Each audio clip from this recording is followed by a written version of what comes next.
Hi, welcome to Ken's Games Collection and the return of Finish What I Started for 2021.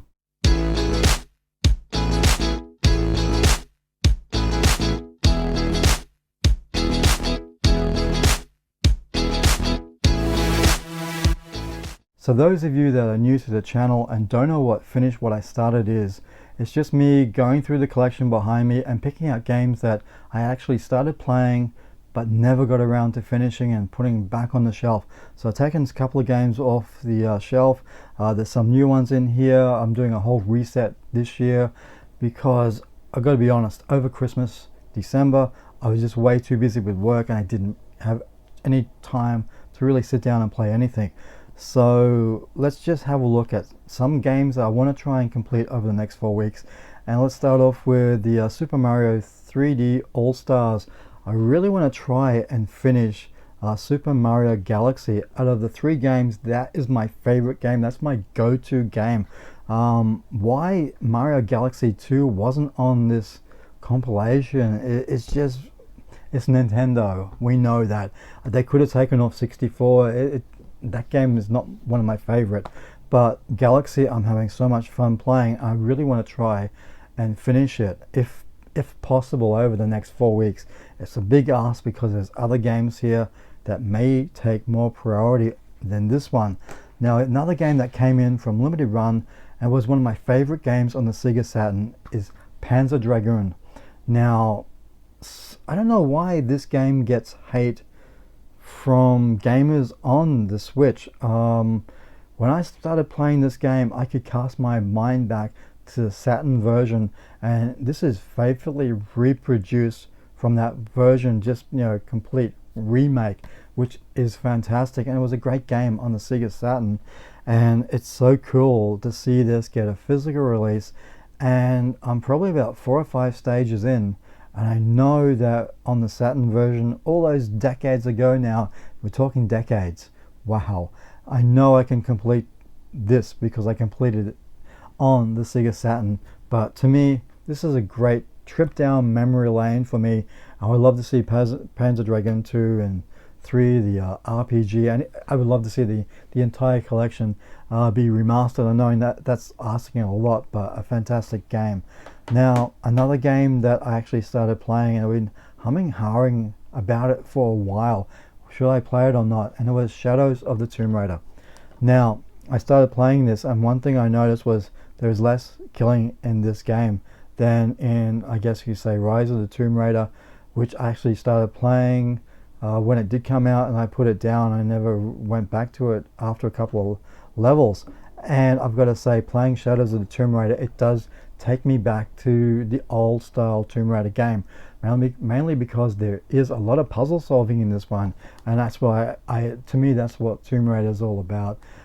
There is still the killing in this game, but it seems to be taken down a notch from Rise of the Tomb Raider, which for me, who is I guess you could call me a Tomb Raider purist. That's the only way I can say it.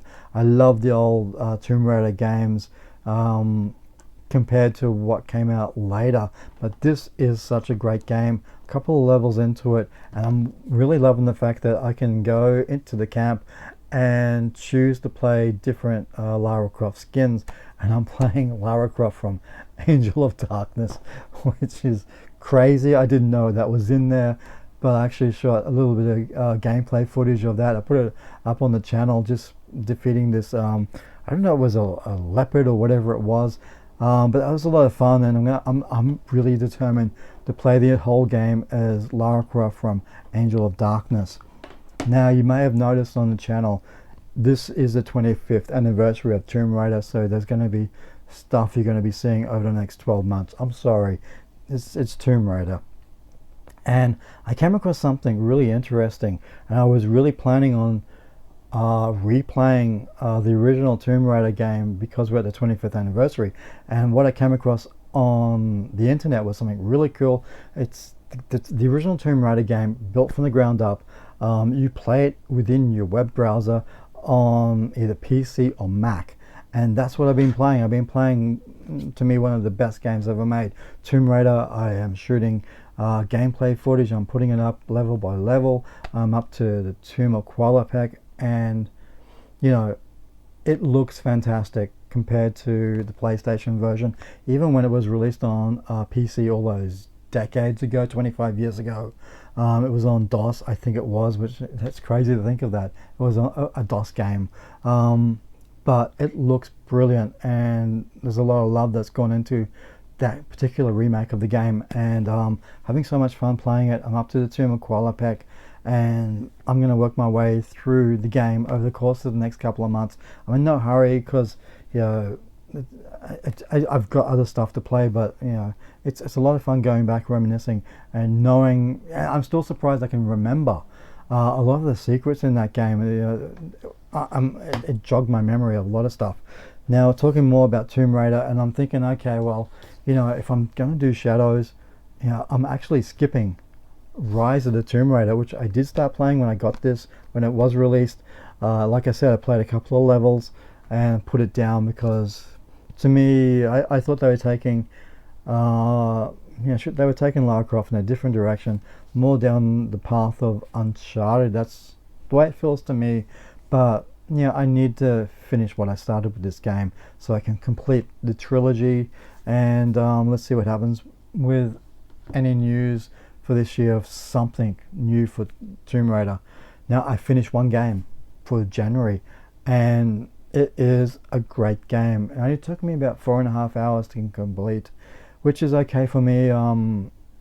It's the shorter games are really cool, and it is an independent title, and it's No Straight Roads, which is made by an indie company in Malaysia of all places, and this has a really great art style to it, and there's 2 different modes of play in this game. When you're taking on the boss battles, they're huge, monstrous, and there's also just going through the levels, collecting items. It's just like exploring mode, I guess you could say.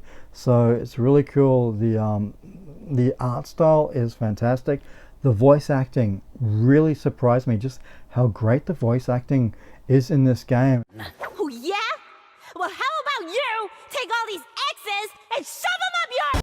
Considering it's an indie title, they put a lot of love into this game, and it's just such a great game. Picks it up for $10. Normally this retails for $69 here in Australia, but because of the sales on at EB Games here, $10. And it was always on my radar to pick this up, and when it did come out originally at $69, I'm like, I can't justify that. But man, I'm so glad I waited. $10. Great game. Give it a go if you can pick it up cheap, because it's only a short game, 4.5 hours long. I can go back and do other things in it, but it's cool. And the first game I finished was 2021, so I'm off to a good start. Let's see how it all goes. I've got another couple of games here, five games all up to try and complete over the course of the next 4 weeks. So that's it, and let's see what games I complete over the next 4 weeks.